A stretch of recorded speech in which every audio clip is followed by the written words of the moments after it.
let's start to dive into everything we've talked about over the last 12 days, guys, and what we still like about these plays, what we maybe have turned our backs on since we first cast a glance in their direction.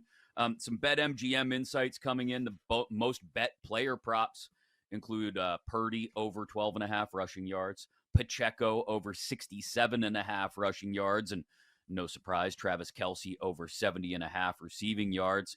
Most bet player to score a touchdown, Kelce as well. Most bet player to score the first touchdown, Kelce. How have our views on this changed, if at all, and what bets did we like maybe 11, 12 days ago, Joe, that we're not as high on now? Yeah, I wanted to start there because this is one I think everybody liked, and anytime I listen to any media, I think everybody else likes it too. So I'm thinking of a different approach with this wager, and the prop has gone up by a couple of yards. So that also has me wavering, and I'm talking about Purdy rushing yards. At last check, I see Purdy rushing yards at 12.5. It opened at 10.5, and everybody is on the over because he's had a bunch of attempts over the last couple of games. He's running a lot more, 5, 6 attempts in these games. Done a pretty good job. I'm considering just betting the over on the rushing attempts at 3.5 because some people are using that as a signal. Okay, now let's bet him on the rushing yards. Well, maybe you should just do rushing attempts. You get a better price. It's like plus 130 for over 3.5 for rushing attempts. And then you don't have to worry about the kneel downs. What if this is a San Francisco win? They are the favorite in the game. And do you remember 2020? The Mahomes kneel downs? He was above the rushing yards. It was a winner if you bet on Mahomes rushing yards. And then the last 3 plays of the game. Kneel down, kneel down, kneel down for negative 15 yards. So in the end, that's a bad beat. Mahomes goes under because they were winning in the game. They're the favorite. There's a chance that Purdy takes 3 kneel downs to end this game and that you're above it, and then you end up going under. But look, if it's rushing attempts, you're in. You're locked in, man.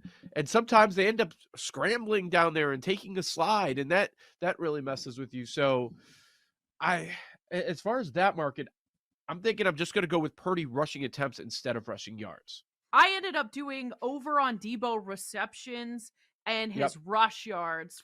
I bet that at 13.5. Now it's at 15, 16.5. But I don't have a super strong opinion. I think over the course of the last 2 weeks, I've just slowly been placing bets and had quite a few more than I planned. Building. The card gets bigger and bigger every day.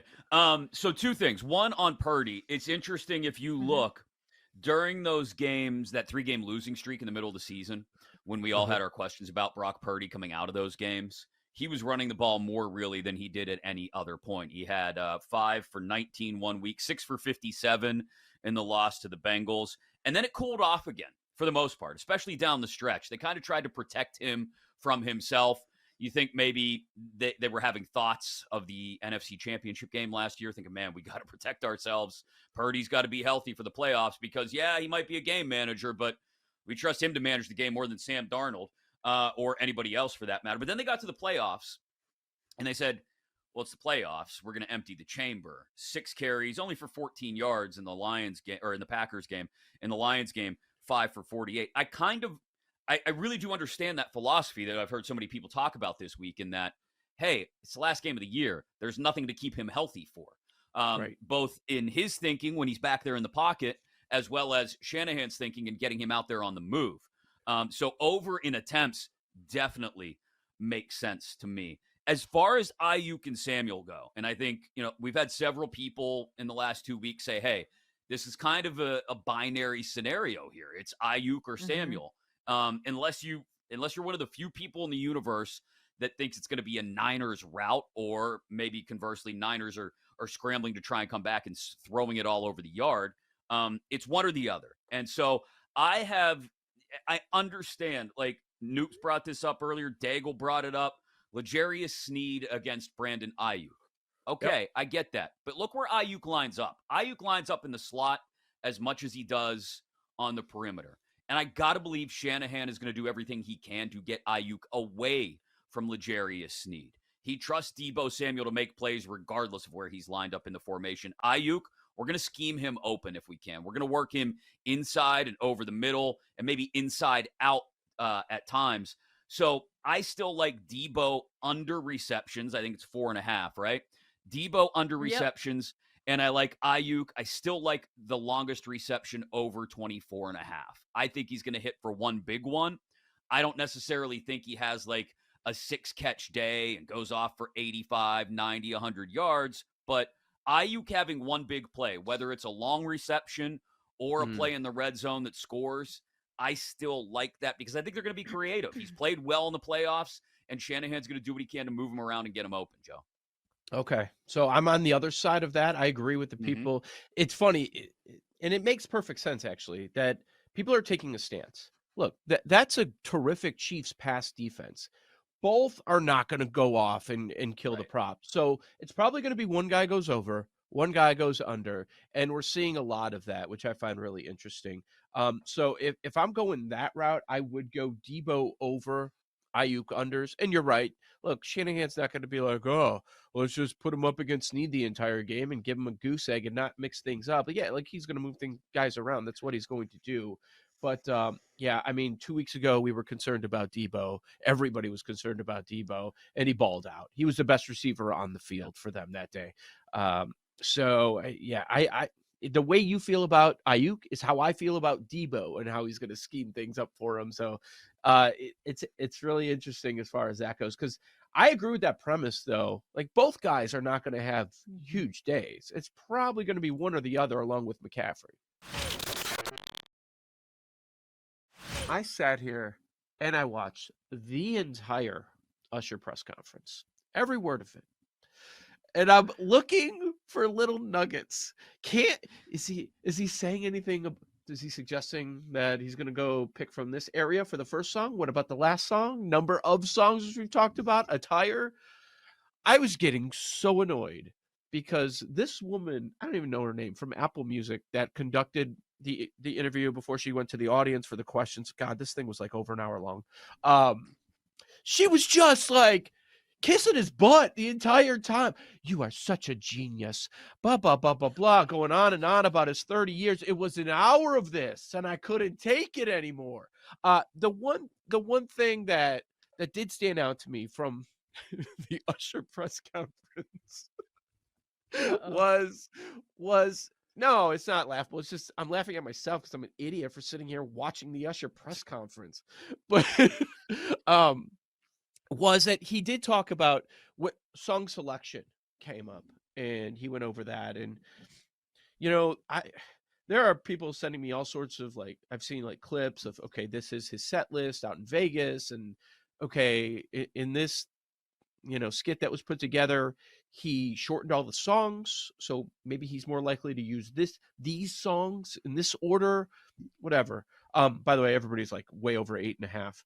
But when he was talking about his career, he said what he wants out of this performance, which is going to live on forever, is he wants to address how it started for him, and like Atlanta's going to be a theme. I don't know how, because obviously that's where he started. Maybe some collaborative people joining in, but said he wants to celebrate his past, wants to celebrate recent, present, and celebrate the future. And so my question is he going to do that chronologically? Are we going to start with like his first big hit and kind of work nice and slow to start a Super Bowl halftime show? What do we? Hell yeah. No, but that's in the middle, right? That's something in the middle. Yeah. But like, would the last song be something newer? That's what I was considering.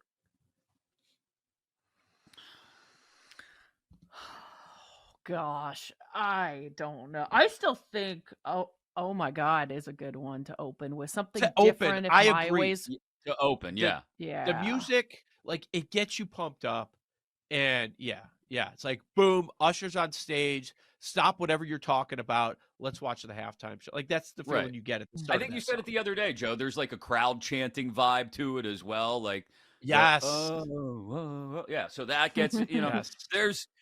OMG, yeah. I mean, that's the opener, right? And we're definitely over the 8.5 Think songs so. on halftime. That's going to get crushed.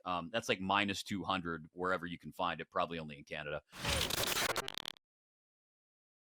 Whether it's deemed square or not, by now, I have no idea, but I'm ignoring the points. I'm taking the Chiefs money line. And if it's only because I think the Chiefs schematically match up with the 49ers so much better than everyone else is giving it credit for.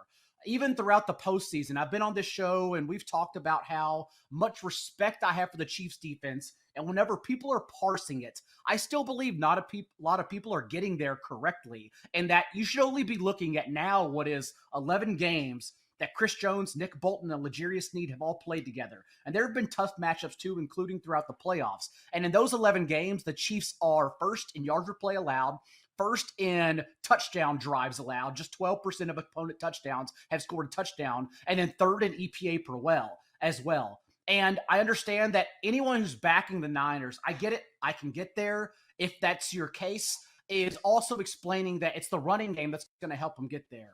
One, the running game is what drowned the Bills. Like the fact the Bills had a good running game was why they didn't win that, because you can't beat the Chiefs and Patrick Mahomes with an elite running game. It's just not going to happen.